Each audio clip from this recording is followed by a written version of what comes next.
Brad is also a dad, which I feel for those of you guys out there who are parents, like carrying this work from home, entrepreneurship, balancing that with children and the unclear boundaries of parenting and work. But yeah, I mean, I wouldn't trade any of this for the time with my kids, even if I could have that really nice car or experience. We all know clients really suck at bridging the gap. We're booking through text, we're booking through Messenger, we're booking through phone, we're booking through email. I don't care. My clients want people that are booked. And in business, you see lots of people like frustrated not getting to the results. And so he says, you must start with the contrarian assumption that everybody is wrong at least about something, or more of them would be getting results. We convince our clients to put $500 a month into the pool. That covers our labor and our costs, and we test this out.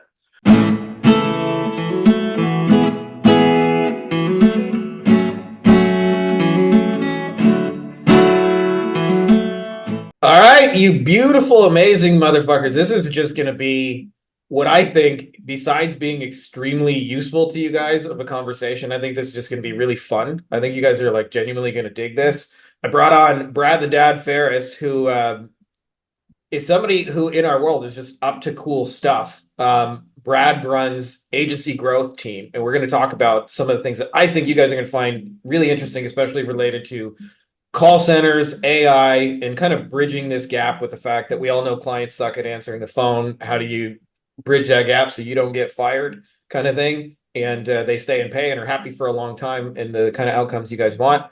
Brad is also a dad, which I feel for those of you guys out there who are parents, like carrying this work from home, entrepreneurship, balancing that with children and the unclear boundaries of parenting and work. And Brad is also a registered nurse, but he's more realistically an entrepreneur, but I think it's a cool background to have. So firstly, Brad, thanks for coming on here and doing this. Thanks for having me. And yeah, agency dads for the win. All right, so we're talking first. We are kind of privately talking, and we had our own kind of definitions of success, which I really vibed with. Yours is that what most kind of internet marketers think success is you have at least $1 million sports car, you're ripping up and down the streets, you're just partying in Dubai, and you have some big old mansion, and you're just basically like skydiving to the earth to snort lines of cocaine and live like that. And you and I talked about it, that it's really just having like total freedom and autonomy. You live in a cool place. You get to hang with your kids. You get to see all the little ways that life really matters. You're blessed. You get to have the good food. You get to hang out. You got a good business. You got happy clients. You're doing stuff you like.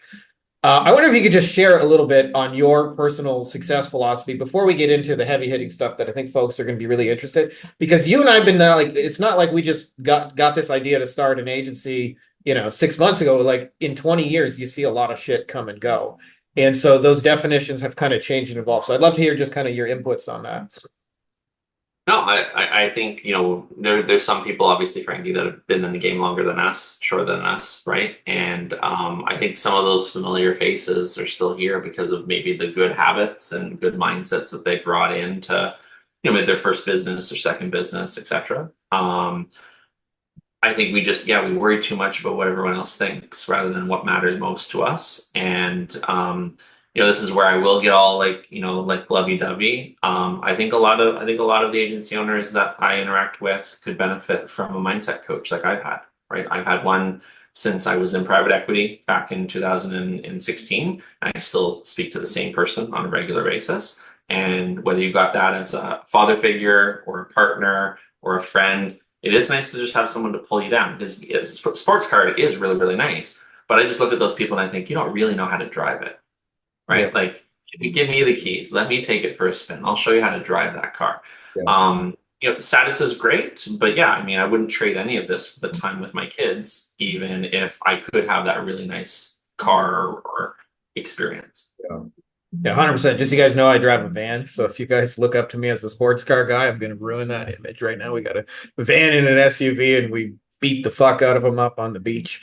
Funny enough, just actually on that, I have so many entrepreneur friends who, hit the Ferrari or Lambo kind of dream. And, one of the first things I did when I was early days getting started, I was like, what's it like, having a Lambo, or what's it like having a Ferrari? And they said over and over, I heard the same two things. So every time you pull up to a gas station, you get one of two responses. response number one is like, dude, teach me. How do you make money? Teach me right now. Like, how do you make money? There's that kind of person. There's about 10%, and 90% of them go, you got a small dick. You got a small dick. We all know you're driving for like, and that's basically your life. It's not as cool and glamorous as people imagine it to be. Anyway. Um, so you and I were kind of having a really kind of philosophical discussion about call centers. This is a thing that, like I see universally, and I'm sure you've seen it lots too. And anybody here who's ever run ads or done SEO for clients is we all know clients really suck at bridging the gap. They're usually too slow with calling leads back.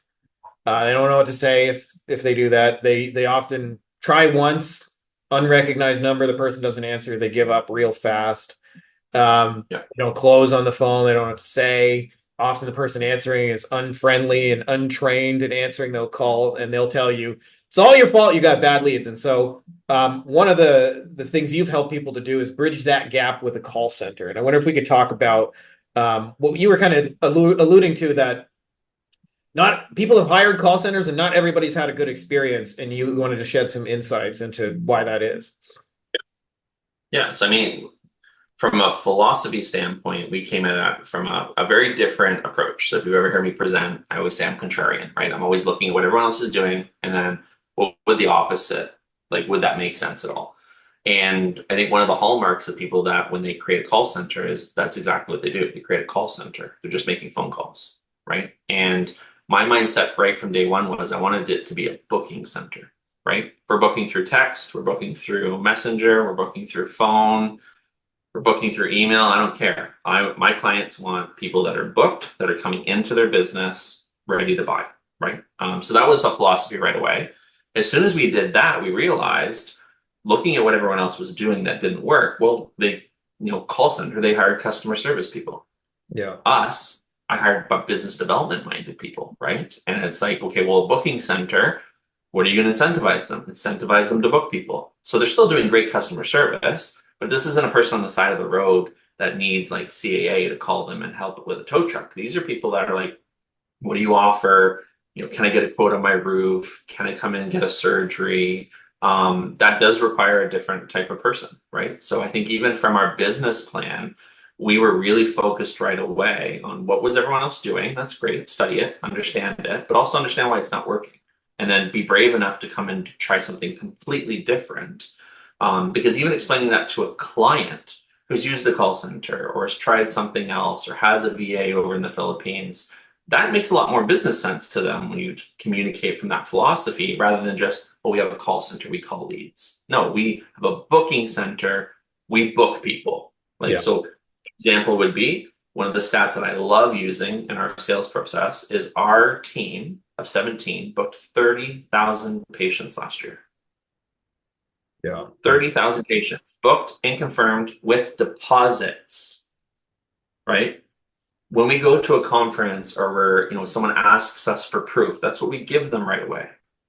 Like, you can call whoever you want. You can look at whatever testimonial that you want, but that's what we achieved. Do you want to be 30,500? Do you want to be part of the 32,000 that we're going to do this year, or the 42,000? One of the things, again, I'll just go off tangent, right? We've all heard about the MIT study, the Harvard study, talking about how cold leads go right after 5 or 6 minutes. I explain to clients, well, why is that? Why do you think they go quiet? And it's because most of our clients, our prospects, they haven't even like registered in their mind that person is on the phone with the next business on Google. Yeah. Right. So when you're calling them, they're in a conversation probably with another business getting booked. That would make sense to me why they're not answering the phone, why they went cold, right? Their attention moved to something else. Building it is one thing, but also being able to communicate that value proposition to your prospects, to your clients is important too. Yeah, 100%. And just to unpack that a little bit, so some takeaways that you guys can kind of take from that. I had a mentor say something to me once that like very similar to what Brad said. He said, if you take 100 people in any given market, doesn't matter whether it's weight loss or find a relationship or business like we do, the vast majority of people, like usually at least 95%, are not getting results towards the thing they want. You see all these people dieting and not actually losing the weight. You see all these people trying to get relationships and not ending up in that kind of relationship they're seeking. And in business, you see lots of people like frustrated not getting to the results. And so he says, you must start with the contrarian assumption that everybody is wrong at least about something, or more of them would be getting results. And so, it's often like, as Brad put it, being a contrarian myself, that everybody thinks you're contrarian, but I think it's the only perspective that makes sense. It's like, most of these people aren't getting where they want. Like, let's just not do what they do and at least like look at it from a different perspective. And so the other thing that I think was really super valuable is most people sell a deliverable, a process to get there, a call center, an SEO, a Facebook ads, pay-per-click. And what Brad's really started with is, what is the outcome that these people are actually after? Where are they trying to get to? In his case, I want people booked in, paid for the service, showing up at my business. That's a very different thing to sell than we'll get on the phone with people and talk to them on your behalf, right? Like, which is what most of them are doing, as he mentioned. Customer service people that probably are used to, taking complaints and have never closed a deal in their life and never asked for a sale because it's just not part of their kind of journey. Yeah. So I wonder if you could talk a little bit about the process of what you kind of went through, like building a team to do that, because there's a whole journey that I don't think most people understand, of going through hiring and filtering and sifting and sorting for talent. And kind of wonder if you could share like your journey through that, because I think at least everybody that I know that's been doing this a while, like your first hires are not usually like the superstars that stay with you for 10 years. Usually that's the make lots of mistakes phase. But I'd love to hear kind of a little bit about your experience in growing this over time and what that's been like. So when we first started it, we did have 5 clients that were interested. We had more, but we identified 5 clients that were good. And from talking to lots of people in different masterminds, like people either had started smaller than that or like way bigger than that. And obviously my sense was that kind of fell apart because probably was too small or too big. So we felt like 5 was a really good starting point, because it means like over 90 days, we probably would keep at least 2 or 3 of them. One of them, it just wouldn't work out. And one of them probably at that point, because we were doing dentists, wouldn't be able to pay us, right? So it's kind of like, could we get to 3 people 91 days in? And if we were charging 500 a month or 700 a month, like could we break even based on labor, software costs? And we had kind of done all the analysis. We're like, we're pretty sure that we're going to have about a $600 profit from that 90 days. So then we took our operations manager and we said, hey, you're gonna do phones for a 90-day pilot, right? Like we got to find someone to do it. And I jumped in there, Brett was jumping in there, my partner too. And we did have one virtual assistant who was pretty good on the phone. He had done debt collecting and other things before. And we were like, okay, let's just try this. The worst thing that happens is we convince our clients to put $500 a month into the pool. That covers our labor and our costs, and we test this out. Well, of course, what ended up happening was we were very fortunate. All 5 clients stayed, right? We were then obviously starting the hiring process. We found 2 other additional people to work with that VA. The operations manager kind of turned into like a call center manager and managing that team. And we're about almost 4 years later. We've got 17 agents full time on the team, calling for about 31 clients. Yeah, that's super, dude. You know what I like, and I've talked to you kind of like privately about this, but we mentioned the idea that like I feel like most people in our space, and probably some of you guys listen to this, are kind of preoccupied with speed, like the speed of how fast I can grow this and how fast I can scale it and how quickly I can hit big numbers. And as you and I pointed out, like you do this for a while. You see people do big numbers for like 3 months, 6 months, sometimes even like 12 months, and then crashes off a cliff, and you never hear from that person again sometimes. And you kind of wonder, what was the point? What was the point of like scaling really fast and then building, crash? I love the model. The reason I say that is because you really focus on building something sustainable. Let's really fine tune the process with a couple of people before we start strapping speed to it. Let's get it sustainable on a small version before we turn it into something bigger. I don't think enough people think about that. I wonder if you could talk about just kind of the long-term mindset that you kind of have to be able to do something like that, where it's almost counterintuitive to most people in our space not to just scale. Let's fucking scale. Who cares? Just fucking turn on the paid ads and scale that thing, fucking Brad. So no, like my coach worked at GlaxoSmithKline, Johnson Johnson, Procter and Gamble, like big sales career, right? Yeah. So he one of the first things he said to me years ago was, "Hey, if you're doing, because we were working on forecasts and stuff like that, right?" And he was like, if you do this and you're 15% above your forecast or you're 5% below, which one do you think's better?" And of course, I was like 26 at the time. So I was like 15% higher, like obviously, right? Like everyone wants to go to the board and say, like, we made more. And he had said, well, which one do you think you have more control of? Which situation? Yeah. Because 15% would be a lot depending on what's happening. 5%, yes, it's a little bit of a feeling like a step back, but he was like, don't ever forget that the control is important. And I think that's one of the things that we forget sometimes as we're scaling our agency is just because we can sell 20 people in a weekend doesn't mean we should, Yeah. right? And I know, oh, like we'll fix it later, Frankie, right? We'll go back, but it's like no, it comes Put down some to duct control. tape on that baby right there. And I'm not sitting there and saying that you shouldn't take, no one should take zero clients that weekend, right? But you also need to be able to measure your capacity. And I would just say, broadly, it's not the answer to everything. The people that scale really, really fast end up spending a lot of time then going back and fixing a lot of the stuff that they didn't build along the way.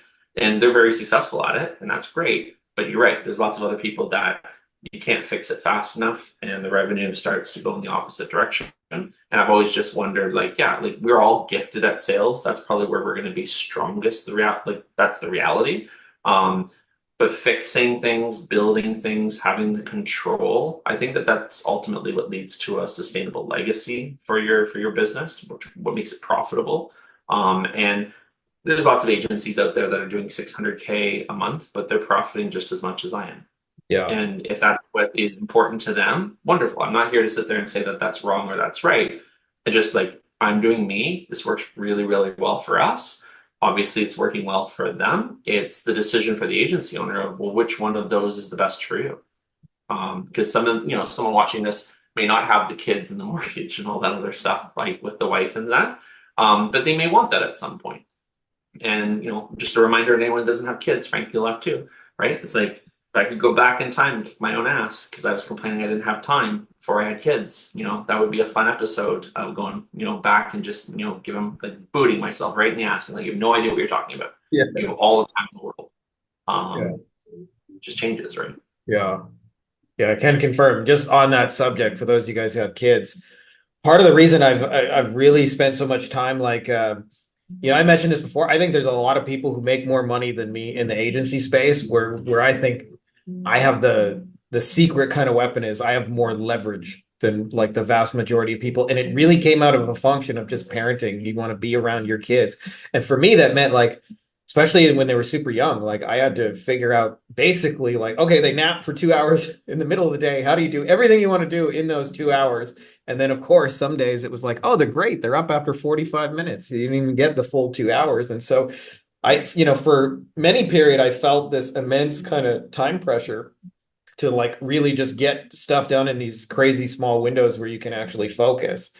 And it led to more and more kind of like efficient ways of thinking because you just have these smaller and smaller windows to get things done. But to your point, you look back and you go like, I had the whole day to do shit when I was single. What do you mean you have no time, right? Like now all you got little young things yelling at me going, feed me, daddy. He took my toy. I need to go to sleep. You get really good at chaos management is what I call Yeah. Yeah, 100%.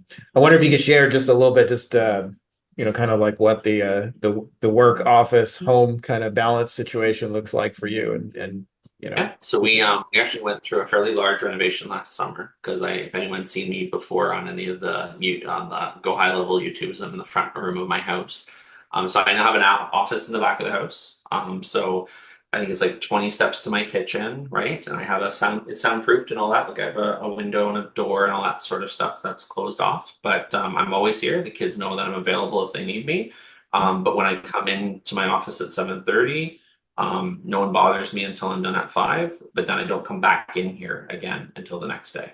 yeah, So it just, I think having the discipline, we all want to be successful. I want my businesses to continue to thrive, but they're not going to thrive if I don't have this in balance. yeah, And I think that, like I try not to work on weekends. If I do, it's again dedicated time slots blocked in to the family calendar.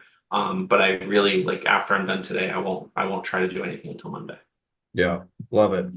Yeah, and I'll tell you, I've heard from a lot of people, especially those with kids, it's like when you're with the kids, you're thinking about all the businessy things you got to do. When you're at the business, you're wishing you were hanging with the kids, and it like you're constantly not where you're at. And I think one of the things that at least has helped me is exactly what you described, just having, those kind of clear boundaries. This is my office as well. And just saying, hey, when daddy's in his office, he's working. So unless like somebody's killing somebody else, don't come in. And otherwise, then when the doors close and you're outside that office, it's like, okay, there's no more CEO. It's just daddy again. Hey, I need a new dress.